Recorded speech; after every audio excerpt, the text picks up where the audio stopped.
which is subversive, and she deals with topics which are considered taboo, and she does it in this light kind of way. So it's really subversive. And we, of course, would love to read a passage from that. Yes. And we have, of course, the best actor of our industry and ever, who I'm a huge fan of, and who better than her to read a passage from this wonderful short story. Ladies and gentlemen, please welcome none other than Shabana Azmi.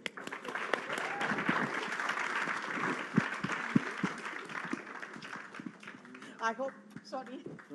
And one more. Sorry.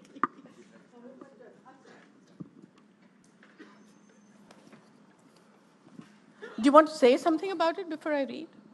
Would you like to? No, just a little bit. Give them a... So Salam Noni Appa is about two sisters. They are Ismaili sisters. One is 68, one is 2-3 years younger. And the thing about sisters is that no matter how old you get, that banter between sisters and teasing each other doesn't seem to go. So when you're with your sister, you behave like you're 12 and 14, no matter how old you get. And this is a story, and the part that Shabana ji is about to read is about when the daughter comes back from London and she meets her mother and her aunt, and this is the conversation that they have. Appa from London. She got her mother and aunt a suitcase filled with imported goodies, chocolates, perfume, hair dye, and of course, the one thing that every Indian woman pesters her NRI relatives for: undergarments from Marks and Spencer. Binny eagerly took the coveted items from Malika and dramatically declared, "These British are really third-rate people. I tell you, their only saving grace lies in their first-rate bras. Their balcony-style Marks and Sparks gives such good support and pushes everything properly in place, straight from basement level to perfect third-floor height." That Friday, Binny dragged Malika to the Jamaat Khana, hoping some nice Ismaili boy would prostrate himself at her feet. In the car, Binny was chuckling away. "Malla, you know, when your father passed away, Appa was not that old, just close to 50. She would go to the Jamaat Khana in her tightly draped sari and her pink lipstick." Noni Appa interrupted. "Again this story, Binny, how many times?" Binny laughed and, ignoring her sister's protests, continued, "Arey, let me say what I want. So all the men in the Jamaat Khana would look at her and keep trying to say, 'Ya Ali, Madad.' And then, when they would go completely out of control, they would find sources to..." Malika giggled. "What does out of control mean, Binny Masi? What would they do? Explode in their pants?" And Noni Appa, horrified, almost banged into the auto rickshaw that had suddenly halted in front of her. "Chee, not dirty like that. They would send proposal, that's all. And after that, your mother, always such a prude with her constant, 'No, Binny, I don't want to get a bad reputation,' would never even greet them back," said a giggling Binny.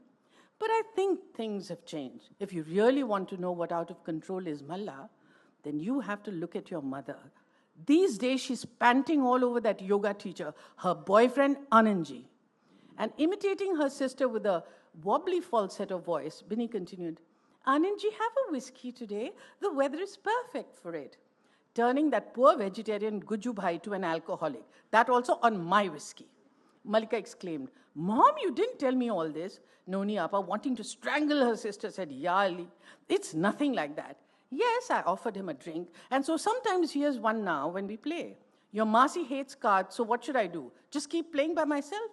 But the good-natured ribbing in the car didn't stop. And since Noni Appa could not turn her hearing aid off while driving, she just had to bear with her family, her eyebrows raised in exasperation, shaking her head at their sly digs. Wonderful. Thank you.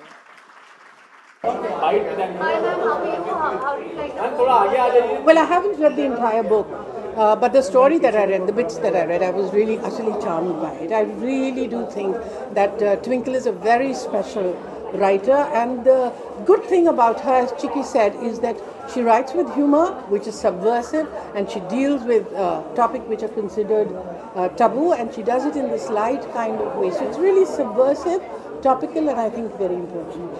What sort of humor you like and what sort of humor you entertain? I like all kinds of humor. I don't like anything that is vulgar. I don't find vulgarity funny. But apart from that, You see, because I come from a writer's family, I think the turn of the phrase to use language in a way which is beautiful, which is what you find in books, that's what I really like. Thank you.